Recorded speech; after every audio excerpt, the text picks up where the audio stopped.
नमस्कार विद्यार्थी मित्रांनो, तर माझ्या YouTube चॅनलमध्ये मी तुमचं सहर्ष स्वागत करीत आहे. तर तुमच्यासाठी एका महत्त्वपूर्ण विषयावरती व्हिडिओ घेऊन आलो आहे, तो म्हणजे बी-एम-सीमध्ये जी पदभरती आहे सध्याची सुरू 1846 पदांची पदभरती. त्याचा ॲप्लिकेशन फॉर्म कसा भरायचा याची तुम्हाला मी माहिती सांगणार आहे. त्याच्यात फर्स्ट टू एंडपर्यंत तुम्हाला फॉर्म कसा भरता येईल याची तुम्हाला न चुकता माहिती देणार आहे. तर ही जी कार्यकारी सहाय्यकची पदभरती आहे, पहिलं तर तुम्ही काय करा, की पदभरतीमध्ये जागा किती आहेत ते बघून आता ही जाहिरात पहिलं तर सांगेल मी. तर या जाहिरातीला कालपासूनच ॲप्लिकेशन सुरुवात झालेली आहे. फॉर्म भरण्याची काय केलं की सुरुवात झालेली आहे आणि याची फी जी आहे ती आहे ₹1000 आहे ओपनसाठी आणि बाकीच्या कास्टसाठी आहे ₹900 असणार आहे. आता टोटल 1846 पदाकरता ही पदभरती आहे. एस-सीसाठी 142 आहेत, एस-टीसाठी 150 आहेत, त्याच्यानंतर 49 आहेत ते विजेसाठी आहेत. त्याच्यानंतरनं 54 एन-टी-बी, एन-टी-सीसाठी 39, 38 एन-टी-डी, 46 एस-बी-सी, 452 ओ-बी-सी, 185 ई-डब्ल्यू-एस आणि 185 एस-सी-बी-सी आणि 506 ओपनसाठी ह्या जागा असणार आहेत. आता याच्यामध्ये जर तुम्ही याच्यामध्ये जर हे केलं, तर आता ॲप्लिकेशन कसं करायचं? त्यासाठी तुम्हाला या लिंकवर जायचं आहे. ही लिंक आहे. तर सगळ्यात पहिलं तुम्हाला काय करायला की लिंकवरती तुम्हाला रजिस्ट्रेशन करायला लागणार. तर तुम्हाला इथे गेल्यानंतर तुम्हाला लॉगिन आणि रजिस्ट्रेशन दिसेल. तर रजिस्ट्रेशन कसं करायचं ते सांगेल. बघा या पेजवर जाल तुम्ही, रजिस्ट्रेशनचं पेज ओपन होईल तुमचं. ओके. तर आता इथे तुम्हाला ॲप्लिकेशनचं अर्जदाराचं नाव, अर्जदाराची जन्मतारीख, मोबाईल नंबर, ईमेल आयडी, त्याच्यानंतर त्याचा जेंडर या सगळ्या जे डेटा आहे तो शेअर करण्यात येणार आहे. त्यामुळं हा डेटा साठी ॲग्री करायला लागेल तुम्हाला. ओके करा, ॲग्री करा. इथं तुम्हाला 10वीचं सर्टिफिकेट लक्षात घ्या की तुम्ही घ्यायचं आहे आणि त्याच्यानुसार तुमचं नाव लिहायचं आहे. तर तुमच्या सर्टिफिकेटवर जे नाव आहे ते काय करायचं तुम्ही तसं नाव काय करायचं की लिहायचं आहे इथे. ओके, लिहिलं? त्याच्यानंतरनं तुमच्या नावामध्ये बदल झाला आहे का? आता मॅरिड ज्या महिला असतात तिथे नावामध्ये बदल होतो. तर त्यांनी येस करा, नसेल तर नो करा. ओके. वडिलांचं नाव जे असेल तुमचं नाव, त्याच्यानंतरनं इथं आईचं नाव आहे, हे लिहायचं आहे. त्याच्यानंतर तुमची जन्मतारीख विचारत आहे. ही जन्मतारीख तुम्हाला काय करायची आहे, इथं तुम्हाला जन्मतारीख तुमची टाकायची आहे. जी तुमची जन्मतारीख आहे काय करा, की तीच जन्मतारीख इथं तुम्ही टाकायची आहे. ठीक आहे. ही जन्मतारीख टाकलेली आहे इथं. त्याच्यानंतरनं पुढे जा तुमचं जेंडर विचारत आहे. मोबाईल नंबर तुम्हाला विचारत आहे. जो तुमचा मोबाईल नंबर आहे तो काय करा, की तुम्ही इथे टाकून घ्या. ठीक आहे. हे मोबाईल नंबर टाकून घ्या.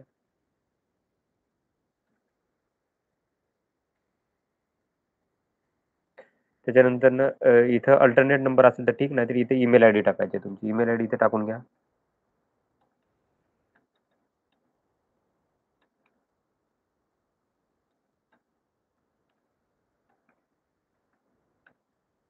परत इथे कन्फर्म करायचं, परत एकदा टाकायचं इथे ईमेल आयडी.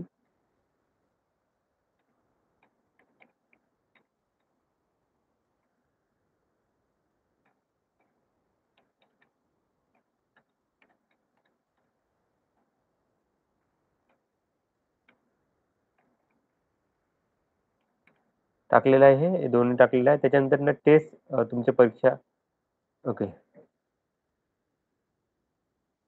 ठीक आहे. मी स्मॉलमध्ये करतो याला.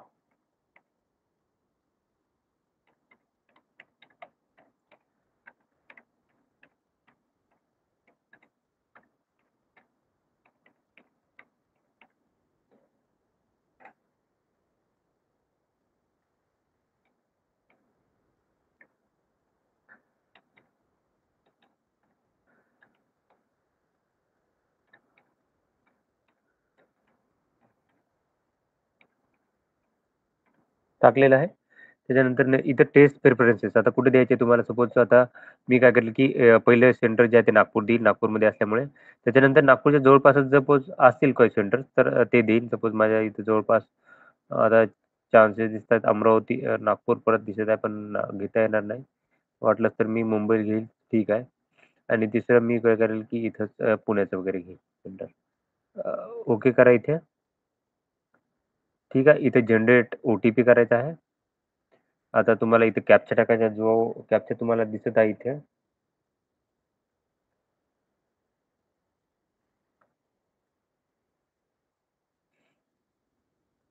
सबमिट करून द्या. ओके. आता तुम्हाला ओ-टी-पी आलेला असेल. ओ-टी-पी काय करायचा आहे की तुम्ही इथे टाकायचा आहे. तर हा तुम्हाला ईमेलला आणि याला ओ-टी-पी येतो तो टाकायचा आहे. मी टाकत आहे.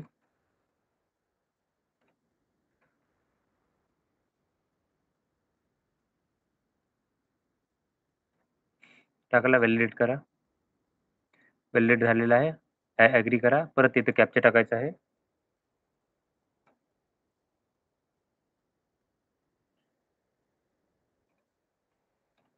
ठीक आहे. हे टाकलं. त्याच्यानंतर व्हेरिफाय करायचं आहे. आता हे डेटा पूर्ण तुमचा काय करा की व्हेरिफाय करा तुमचा डेटा सगळा याला सगळ्याला टिक करायचा आहे. ओके करा. परत एकदा चेक करायचं तुम्ही. व्हेरिफाय करा आणि सबमिट करायचं आहे. सबमिट केला, ओके करा. आता याच्यानंतर डेटा हा चेंज होणार नाही, लक्षात घ्या. येणार नाही, लक्षात घ्या. तुम्हाला काय करतं की याच्यावरती तुमचा ॲप्लिकेशन आयडी आणि हा तयार होतो. तर तुमचा ॲप्लिकेशन नंबर इथं झालेला 12,495 विद्यार्थ्यांनी फॉर्म भरलेला आहे आतापर्यंत. आणि इथं बघा ॲप्लिकेशन नंबर तयार झालेला आहे माझा. त्याच्यानंतरनं ईमेल आयडी वगैरे वरती मला हा येऊन जातो. ठीक आहे. ते झालेलं आहे. आता याच्यानंतरनं मला गो टू ॲप्लिकेशनवर जायला लागेल. गो टू ॲप्लिकेशनवर जायचं आहे आणि इथं मला बाकीची माहिती भरायची आहे माझी. ओके. आता इथे पर्सनल डिटेलमध्ये काय करा की before applying I confirm that read advertisement मी वाचलेली आहे असं कन्फर्म करतो मी आणि इथे चेक करायचं मला. इथे टिक करायचं. टिक केलं. पोस्ट कोड आहे हा हा एकच आहे कार्यकारी सहाय्यकचा. ॲडव्हर्टाइजमेंट नंबर दिलेला आहे. आता इथं ही माहिती ॲज इट इज येईल. मॅरेज स्टेटस जे असेल तुमचं ते लिहा तुम्ही इथं. त्याच्यानंतरनं इथं भारतत्व आहे, इंडियन आहे. महाराष्ट्राच्या डोमिसाईल आहे का? येस आहे माझ्याकडे. त्याच्यानंतर इथं डोमिसाईल सर्टिफिकेट असेल, तर हे कोणी दिलंय याचं तुम्हाला म्हणजे डोमिसाईल सर्टिफिकेट किंवा बर्थ सर्टिफिकेट किंवा स्कूल सर्टिफिकेट लिहिणारं त्याचे याचं हे करायचं तुम्हाला. प्राधिकरण कोण? आता सपोज माझ्याकडे टी-सी आहे, तर मी काय करेल की प्रिन्सिपल लिहील. ओके. प्रिन्सिपल लिहील. तुमच्याकडे जर डोमिसाईल असेल, तर डोमिसाईल जे ते तो तहसीलदार देतो. डोमिसाईल सर्टिफिकेट इथं काय करा की इथं कधी भेटलं कधी काढलं तुम्ही डोमिसाईल सर्टिफिकेट ते काय करायचं की तुम्ही इथं मेन्शन करायचं आहे. तर सपोज मी काय केलं की डोमिसाईल 10 मध्ये काढलेला आहे. फॉर एक्झाम्पल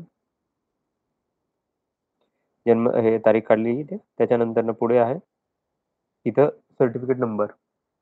जो सर्टिफिकेट नंबर असेल, जो असेल तो काय करायचा की टाकायचा आहे. जो सर्टिफिकेटवर नंबर असेल तो इथे टाकायचा आहे. आता इथे कॅटेगरीमधून कोणत्या कॅटेगरीमध्ये अप्लाय करत आहात. आता इथे बघा कॅटेगरी एस-सी आहे, एस-टी आहे, व्ही-जी-ए, एन-टी-बी सगळ्या कॅटेगरी इथे काय केलं की दिलेल्या आहेत. सपोज मी काय केलं की सध्या तरी ओपनमधून फॉर्म भरून दाखवेल तुम्हाला. आता ओपनमधून असेल तर ओपनमधून फॉर्म भरू शकता. जर तुम्ही बाकीच्या कॅटेगरीमध्ये सपोज एस-सीमध्ये केला तर तुम्ही अप्लाइंग कॅटेगरी एस-सी आणि ओपन अशा कॅटेगरीमध्ये अप्लाय करू शकता. लक्षात घ्या. एस-सी केलं तर एस-सीमध्येच होईल, ओपन केलं तर ओपनमध्येच होणार आहे. ओपनमधून केलं तर मला फक्त ओपनमधूनच फॉर्म भरता येईल. त्याच्यानंतरनं इथं मार्क विचारलाय तर मार्क इथं मोल ऑन राईट हँड करू शकता तुम्ही.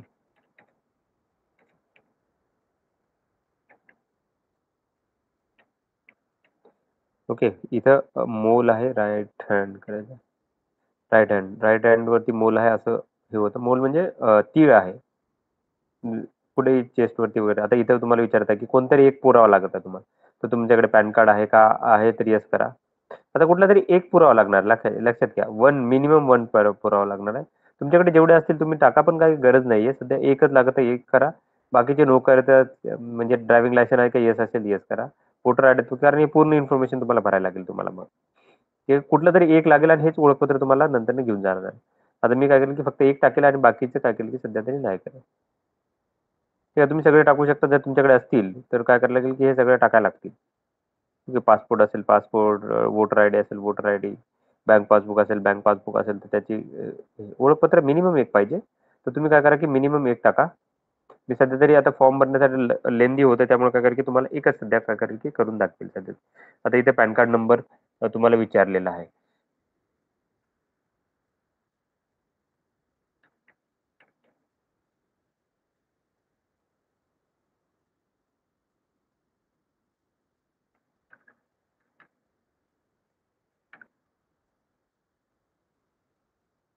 ओके. असं लिहिलेलं आहे आणि माझं नाव जे आहे पॅन कार्डवर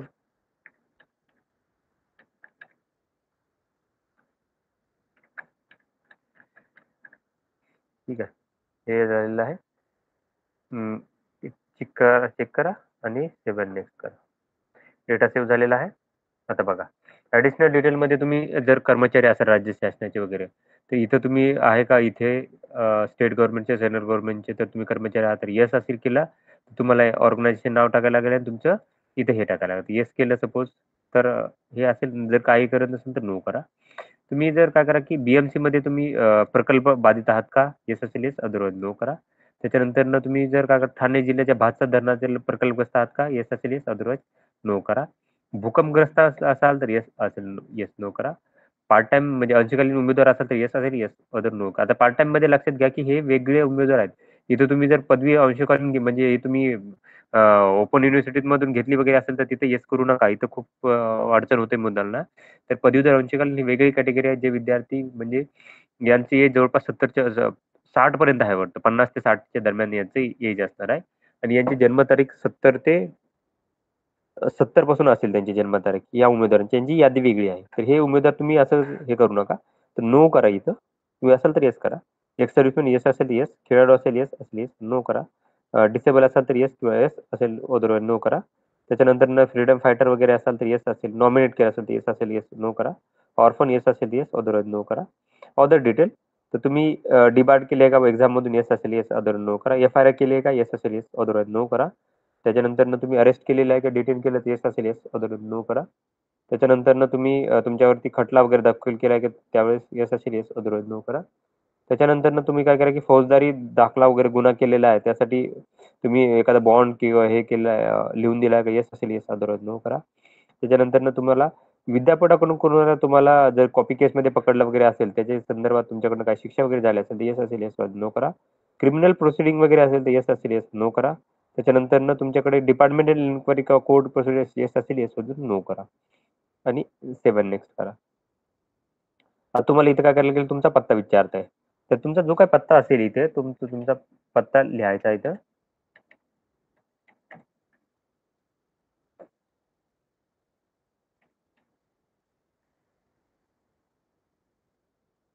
इंडिया. इथं तुमचं राज्य तर महाराष्ट्राची डिस्ट्रिक्ट येणार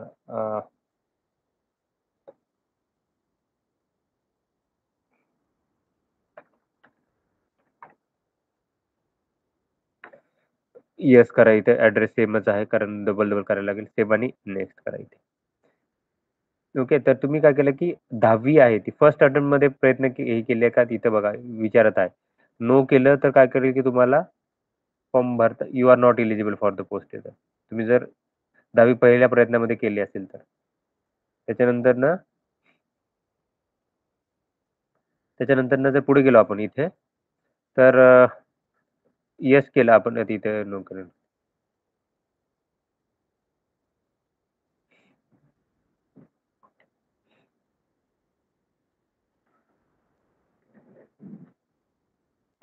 आता इथं 10वीचं तुमचा बोर्ड जो असेल ऑदर इक्विव्हॅलेंट बोर्ड केला मी. इथं माझ्या स्कूलचं नाव टाकायचं जे-एन-व्ही. ठीक आहे. पर्सेंटेज होता. इथं ऑब्टेन्ड मार्क विचारताय तुम्हाला तर इथं मार्क 500 पैकी मार्क होते ते. त्याच्यानंतरनं इथं तुम्हाला काय करायचं जन्म हे विचारत आहे तुमची. तर कधी पास झाली 10वी असं विचारत आहे.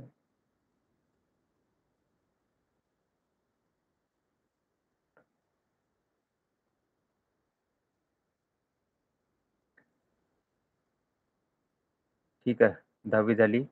तर इथं 12वीचे डिटेल जर 12वी केली असेल तर 12वीचे डिटेल टाकायचे. तिथं 12वी तुमची याच्यातून जे काही स्कूलचं, कॉलेजेसचं काय असेल नाव असेल ते.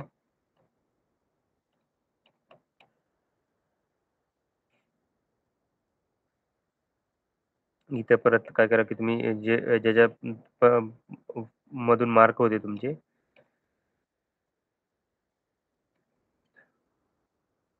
ओके.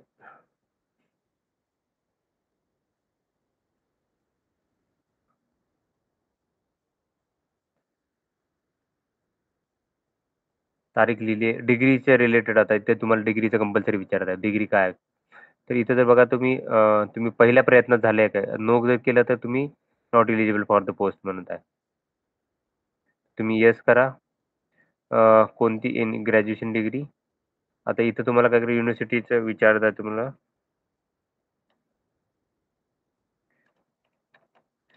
ओके. पुणे विचारलेलं आहे. त्याच्यानंतर इथं तुम्हाला काय करा की कधी तुम्ही पास झाले असं विचारत आहे.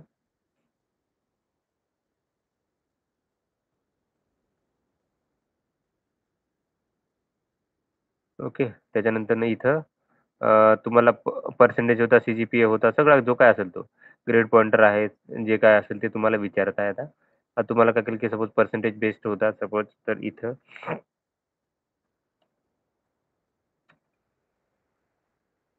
टक्केवारी काढून दाखवेल तुम्हाला. त्याच्यानंतर तुमच्याकडे इंग्लिशचं टंकले येण्याचं प्रमाणपत्र आहे का? येस असेल येस करा. त्याच्यानंतर तुम्हाला मराठीचं प्रमाणपत्र आहे का? येस असेल येस करा. तर जर नो केलं तर तुम्हाला नॉट एलिजिबल तुम्हाला दिसेल. येस करा इथे. त्याच्यानंतर तुम्हाला 10वी मध्ये मराठी गुण होतं का? येस होता.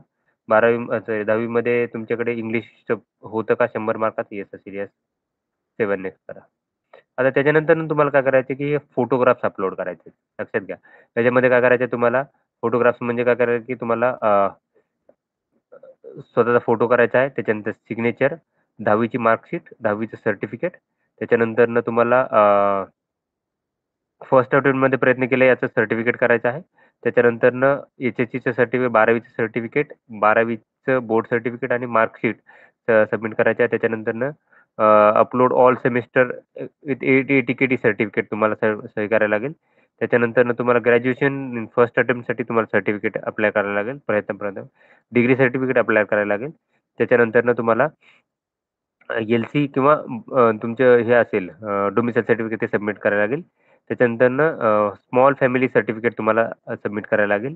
त्याच्यानंतर तुम्हाला 30 शब्द प्रति मिनिटचं सर्टिफिकेट इंग्लिशचं, मराठीचं अपलोड करायला लागेल. पॅन कार्ड अपलोड करायला लागेल आणि तुमच्याकडे काय अजून प्रमाणपत्र असेल ते करायला लागेल. ₹1000 फीज असणार आहे. ते अपलोड करायला लागलं मी अपलोड करतो मी हे. त्याच्यानंतर इथं 3 बॉक्स जेवढे काही बॉक्स असतील त्याच्यावरती काय करायचं आहे तुम्हाला येस करा. हे कॅप्चा टाकायचं आहे इथे आणि सबमिट करा आणि पे करायचं आहे तुम्हाला. तर ही माहिती होती. तर अशाच महत्त्वपूर्ण माहितीसाठी माझ्या चॅनलला सबस्क्राईब करा, व्हिडिओला लाईक करा आणि माहिती मित्रांसोबत शेअर करा. धन्यवाद.